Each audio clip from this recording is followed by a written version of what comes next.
In recent weeks, the attention of Ukraine's military and political leadership has once again shifted to the northern borders.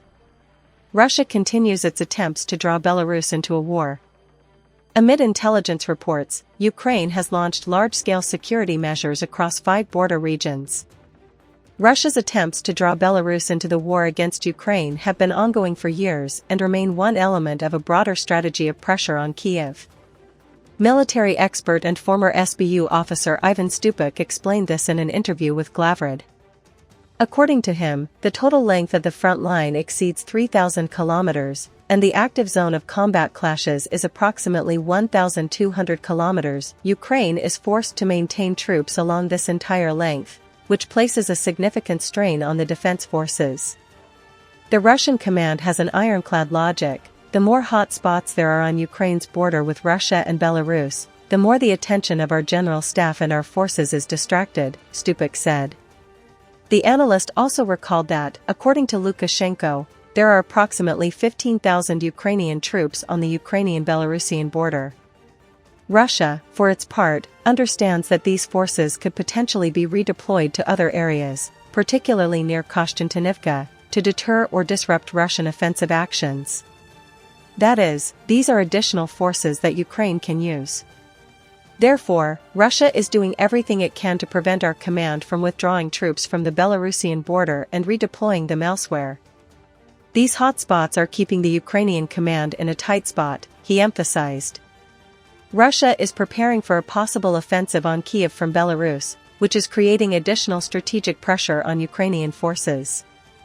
There is also a risk of a strike on the Chernihiv front or even on NATO countries from Belarusian territory. Defenses on the northern borders have been strengthened by order of the Ukrainian Armed Forces Command. Additional contacts have taken place between Russians and Alexander Lukashenko, attempting to persuade him to join new Russian attacks. In particular, Russia is considering plans for operations in the directions south and north of Belarus, or against the Chernihiv-Kyiv direction in Ukraine, the Ukrainian President Volodymyr Zelensky emphasized. According to Kyiv, Moscow is considering operational plans both south and north of Belarusian territory, either against the Chernihiv-Kyiv direction in Ukraine or against one of the NATO countries. The issue of the northern threat was discussed at a meeting of the staff of the Supreme Commander-in-Chief. The president stated that Russia is preparing 5 scenarios for an offensive from the north, including the Chernihiv-Kyiv direction. In this context, the defense forces were instructed to strengthen this sector, while the foreign ministry was tasked with intensifying diplomatic work regarding Belarus. At the same time, he does not rule out that the Russians could attack one of the NATO countries from the territory of Belarus. Ukraine already has details of the negotiations between Russia and Belarus. Defense forces will reinforce the north to protect Ukraine from possible attacks. Ukraine will undoubtedly defend itself and its people if Alexander Lukashenko stumbles and decides to support this Russian plan as well. I have instructed our defense and security forces of Ukraine to strengthen the relevant area and submit a response plan, which will be reviewed and approved at headquarters, Zelensky said. Andrei Kovalenko, head of the National Security and Defense Council's Center for Political Affairs, notes that Russian dictator Vladimir Putin is trying to push Alexander Lukashenko into military provocations in the border zone. In 2022, Belarus only allowed Russian occupiers to occupy its territory. This time, they're doing everything they can to ensure that Belarusians do it themselves.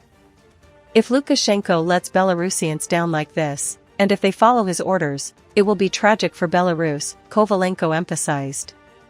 Certain activity related to the creation of logistics routes and the preparation of training grounds has been recorded in Belarus, which may indicate further strengthening of military cooperation with Russia, State Border Service Press Secretary Andrei Demchenko told. And despite the fact that at the moment Russia does not maintain sufficient forces or units on Belarusian territory that could threaten our country, at any moment all this infrastructure that Belarus is creating can, of course, be used by Russia, he warned. He emphasized that the Ministry of Defense and the State Border Guard Service's intelligence units are closely monitoring any potential changes in the situation, in particular the movement of Russian military units into Belarus, which, according to him, are not being ignored. At the same time, we must be prepared for any event, any development. And to do this, we must, first and foremost, have a strong defensive position, he pointed out.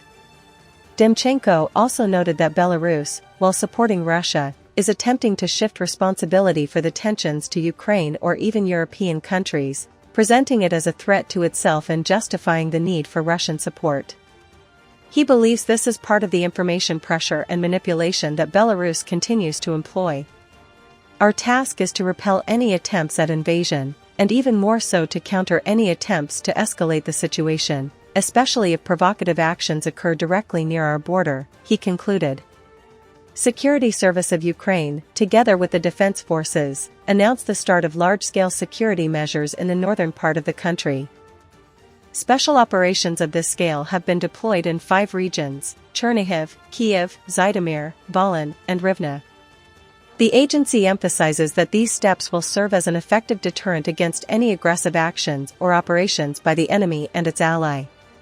Main objectives of the measures: counterintelligence and protection against enemy sabotage groups, prevention of subversive activities and war crimes, what the enhanced regime means for civilians, increased checks of citizens and documents, searches of areas and premises to detect prohibited items, possible restrictions on pedestrian or vehicle movement, inspection of transport.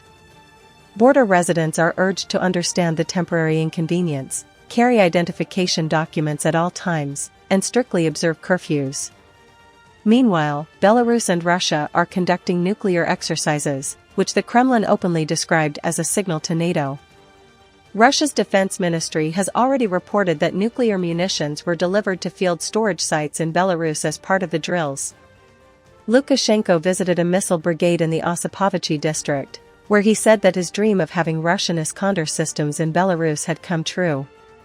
Despite this, the Belarusian leader continues to insist that he has no intention of entering a direct war.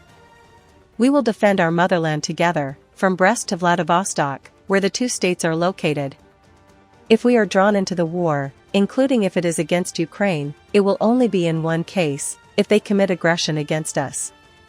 We have no intention of getting involved in the war in Ukraine, Lukashenko said.